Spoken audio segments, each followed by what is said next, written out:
सारे भाइयों को जय देव, जय माँ भवानी और जय शारदा धर्म। तो भाइयों, आज हम उन दबंग राजपूत कबीलों की बात करने जा रहे हैं जो आज भी अपनी बेही दबंग रूप जो क्षत्रियों में ख़त्म हो चुका है, वो कबीले आज भी रखते हैं। 100% तो नहीं कह सकते, लेकिन फिर भी ज़्यादातर उस कबीले के राजपूत आज भी बेदम रखते हैं। तो भाइयों, अगर हम बात की शुरुआत करें तो शुरुआत हम ऊपर से करेंगे, जम्मू कश्मीर से।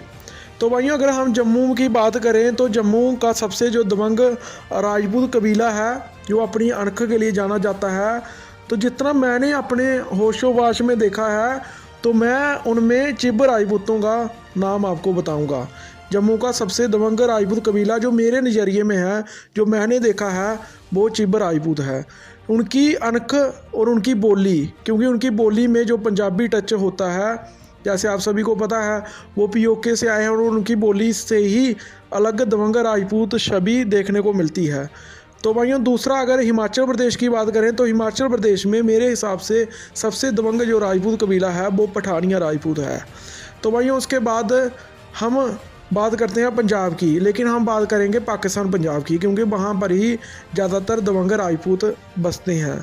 तो भाइयों, पाकिस्तान पंजाब और भारतीय पंजाब जब एक था तो उन दोनों को मिलाकर सबसे दबंग राजपूत कबीला बट्टी राजपूतों की एक शाख है, मंझ राजपूत, जो आज होशियारपुर और इसके साथ लगते जलंधर रायकोट तक काबिज थे और जहां पर राज करते थे। वो आज पाकिस्तान में बैठे हुए हैं और पाकिस्तान में भी बेही जोशो हवाश से आज भी वहां पर अपना हुक्का मचाए हुए हैं और आज भी मंझ राजपूत पाकिस्तान में किसी से डरते नहीं हैं। तो उस लिस्ट में मैं पाकिस्तान पंजाब के सबसे दबंग राजपूतों में नाम दूंगा मंझ राजपूतों का। तो भाइयों, उसके बाद अगर हम पोतोहार की बात करें, पाकिस्तान के पोतोहार की, तो पोतोहार में मैं सबसे दबंग राजपूत मानूंगा जंजुआ राजपूतों को।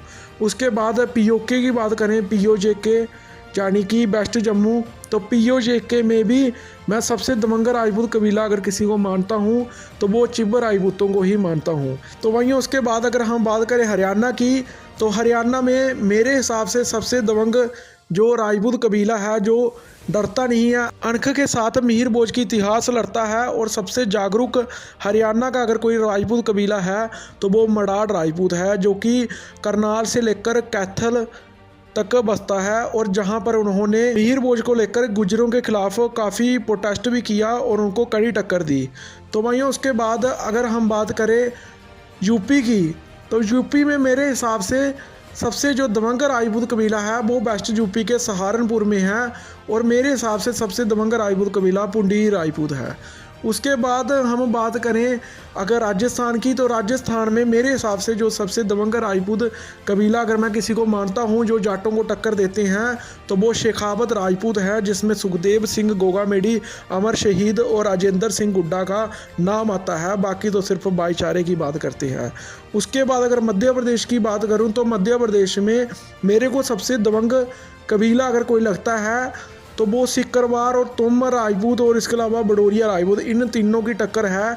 इनसे दबंग राजपूत कबीला मेरे हिसाब से मध्य प्रदेश में कोई नहीं है। आज हम आपको इन वंशों के बारे में इसलिए बता रहे हैं क्योंकि यही राजपूत कबीले आज जाट गुजरों को अपने अपने इलाके में कड़ी टक्कर दे रहे हैं, और जिसमें सियालकोट से सुलेरिया राजपूतों का भी नाम आता है। चाहते हैं कि हम आगे भी ऐसे ही सिर्फ अपनी कौम के लिए आवाज़ उठाते रहें, जो कि मेरे लिए सबसे पहले अपनी कौम है। तो आप हमें नीचे दिए हुए जो QR कोड है, आप सभी स्कैन करके आप सभी इसको हमें जितनी सपोर्ट कर सकते हैं, किसी से 20, 50, 100, 500 जितना भी आपसे होता है, और हम ऐसे ही क्षत्रिय इतिहास पर वीडियो बनाते रहें। आप इस QR कोड के स्क्रीनशॉट ले सकते हैं।